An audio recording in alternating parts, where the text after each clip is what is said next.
Hello Game Overviews community. I'm here with Ryan from Relic, the developers of Company of Heroes 2. How are you doing? I'm doing well, thank you. Alright, so let's see some gameplay while you explain some of the new features, and actually just explain the series, because this is actually my first time looking at the series, and I had 5-minute hands-on with the game.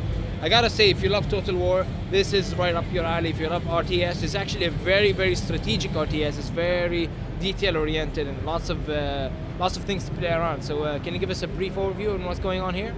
Sure, yeah. So this is Company of Heroes 2. It's the sequel to one of the highest rated RTSs of all time. We're actually taking place on the Eastern Front this time, so we're going to be dealing with the Soviets and the Germans, whereas the first one dealt more with the Western allies.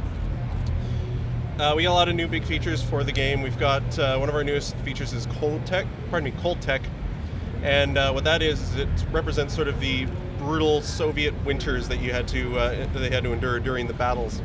One of the biggest features is the ice. Ice actually can freeze over water. It can get blown up. Units can sink in the ice. It creates sort of dynamic choke points. As you can see right here, the boat just got blown up, and now I can't actually cross in this area. Another part is the actual snow. Our snow actually has depth. It's not just a texture. Units moving through it slow down. They takes them a little bit longer to get to where they need to go. Is there any benefits to being the Soviet over the Germans in snow conditions? Not directly, no. One of the biggest benefits, however, for the Soviets are their snipers, our Siberian snipers. So they're actually really used to the cold. So whenever you have a blizzard condition in effect, they're actually immune to the cold effects. They don't need to look for warmth. They're, whatever. This is yeah, this it's just another day. Exactly. Yeah, where's my shorts? Exactly. Yes. So what's the mission in this level? So this is about halfway through the campaign. It's about 7 hours in. This is one of the largest battles for the Siege of Leningrad. The Soviets are actually trying to break the Siege of Leningrad, which has been going on for a very long time. They're attacking the town of Schusselburg and trying to drive the Germans out of it. Oh, no, it's all right. No, it's fine. Okay. So that's what we're trying to do here. We're trying to take them out. All right. I saw some destructible environments there. So can you talk more about the destructible environments? Yeah, so destructible environments have always been a big part of COH gameplay. It's always been about trying to create a dynamic environment, ensuring that no two battles ever play the same. Everything that you see on the battlefield can be destroyed. Every crate can be run over. Every building can be burned down. Everything can be destroyed. It really changes the battle as you progress. You can drive tanks through high walls to create new paths, that sort of thing. So can units take cover behind objects? Yes, all objects do provide cover. Cover is a big part of our gameplay. Units that are out in the open will die very quickly. It's always important to keep them in cover. It's always important to move them into craters, behind walls, whenever you possibly can. So there's a nice little formula you kind of build in your head. A unit out in the open is weaker than a unit in cover. Exactly, and we find it's really intuitive. Like it just makes sense. It does. You put guys behind a wall, and they're going to live longer. Except if you get a tank against them, then the tank just runs over the cover. Exactly, or if you get burned with a flamethrower. It doesn't matter what kind of cover you have. Or a grenade. Okay, so there is some dynamics here where cover matters, the environment matters. It's not just some nice kind of view or something. It's actually makes sense to have it in the game. And I actually saw some artillery weapon, and it was like, and you told me, hey, go ahead and use that. I'm like, what? You can use it? I thought it was just some prop over there. So what are the different type of weapons you can use on the battlefield? So we have all sorts of weapons available, everything from small arm rifles all the way up to tank guns and artillery pieces.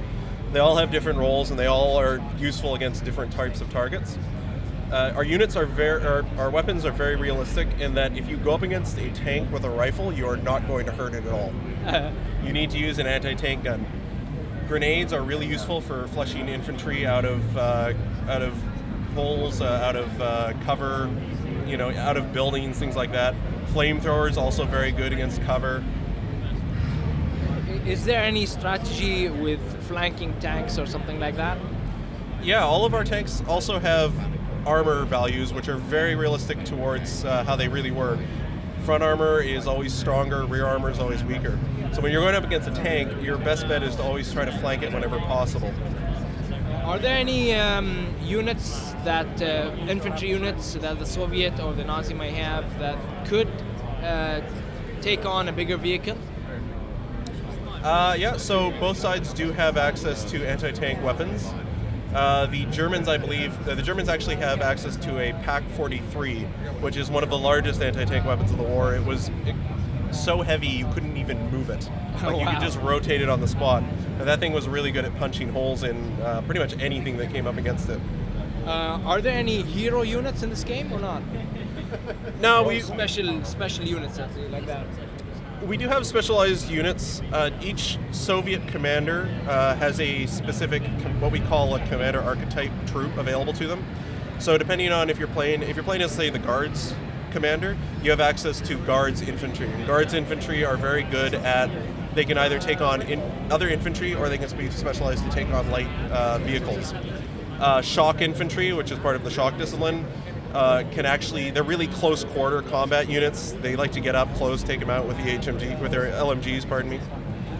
And then we've got penal battalions, which are sort of these battalions made up of essentially prisoners. The Soviets would actually conscript these guys and they'd put them into battalions and they'd Cannon fodder? Exactly. They would throw them into the worst fighting possible and they would say, if you can survive this, you're free. Oh, Exactly. If you can survive this, you're free. And what if they say no? Then they get shot. Oh, That's okay. It's Shot by an ally or shot by an enemy? It's up to you. Shot by a commissary, yeah, exactly. Bullet in the back or a bullet in the front. I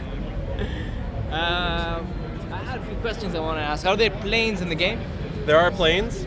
Our planes are actually a bit more realistic than they were in the original Company of Heroes. A lot of our plane abilities now actually fly in, they loiter around, so they'll actually engage targets within an area over time. We've got planes they're recon planes, which will simply fly in and show you, where units are. We have strafing runs, which will fly in and take out infantry with machine guns, and we have bombing runs, including the German Stuka, which is sort of this iconic bomber of the war, and it was always audible by its very unique screech as it came flying in on Allies. You could hear death running. You could hear it coming. It was horrible. Oh. Somehow you took all of that horrible history and all and made an awesome game, yeah? Yeah, we've always tried to be very very careful with our content. We've always tried to be very respectful. Always present the war sort of as it was. We don't try to over glorify it. Yeah. I mean, this is a pretty realistic depiction of just what happened, and you can sharpen your mind by some strategies. I would say it's a fun way to learn about the history and what happened in the war, and by playing this game. Exactly. Yeah. So one last question: what about the multiplayer modes? So in addition to our traditional skirmish mode, we also now have, our traditional skirmish auto match mode. We now also have a brand new mode called Theater of War. What Theater of War is it actually bridges the gap between single player and multiplayer. Theater of War offers up several new gameplay modes for people who really enjoy to play comp stomps, so you against the computer. We have 3 different types of missions available. We have battles, challenges, and scenarios. Battles are sort of skirmishes with a few extra objectives you have to complete. Challenges are sort of repeatable missions that you can attempt, that you can get better scores on, do better on. And finally, we also have scenarios, which are actually cooperative scripted missions you can play with a friend. And you can play those either as Germans or Soviets. So when do we expect the game and on which platforms? Company of Heroes 2 will be out on June 25th for the PC. All right, so Steam, right? On Steam, yep. All right, so head over to Steam if you want Company of Heroes 1 or Part 2. You can pre-order it. You can pre-order it. We have a few pre-order incentives available at the moment as well. I think you get some camouflage skins. You get access to the first Theater of War DLC drop, which will be later this year. All right, thanks so much. Thank you very much.